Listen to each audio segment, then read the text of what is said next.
চাঁদ দেখার জন্য এত কষ্ট করে রাতের আকাশ দেখার কি দরকার? আমাকে দেখলেই তো হয়।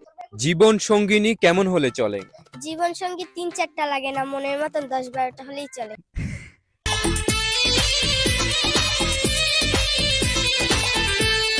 হায় হায়, কক্সবাজার গেলে নাকি মেয়েকে পাওয়া যায়। বিশ্বাস করুন ভাই, আমি অনলাইনে গেলে শুধু এই মেয়েটাকে দেখতে পাইতেছি। এখন এই মেয়েটাই শুধু কক্সবাজার কাঁপাইতেছে। শান্তির রহমানের দিন শেষ, এখন এই মেয়েটাই কক্সবাজার কাঁপানো শুরু। আপনাদের ডিজে অনেক ভাই তো মারা গেছে। তাহলে আমি কে? সেটা আমরা কেমনে জানবো? তুই তো পাবলিক টয়লেট থেকে উঠে আসতে পারস। তাদের আব্বা।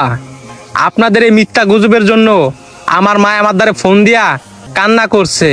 আমি সন্তান হইয়া আমার মার চোখের পানি দেখছি, তার হিসাব আপনাদের দিতে হবে। আরে তোর মতো মানুষের কাছে আবার কিসের হিসাব দেবো?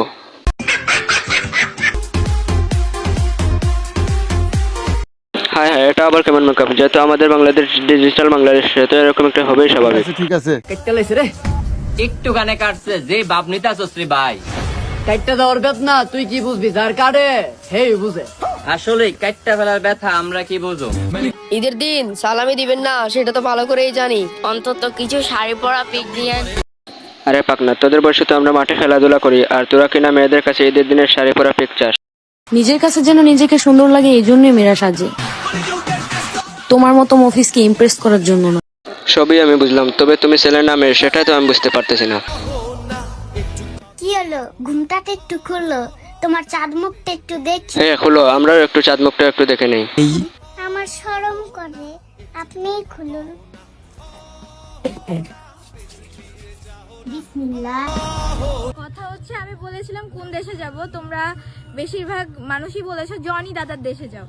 তো যাই হোক, উনি তো একজন শিল্পী, তো জানি না যে উনি কোন দেশে থাকে। তোমরা দেশটা আমাকে অন্তত বলো যে আমি বলছি জনি থাকে আমেরিকায়। এখন তুমি আমেরিকায় যাবে কি না যাবে সেটা তো তোমার ব্যাপার।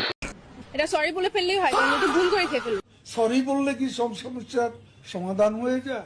সরি বললেই সব সমস্যার সমাধান হয়ে যাবে? সো বন্ধুরা, আজকের ভিডিওটা এতটুকু পর্যন্ত।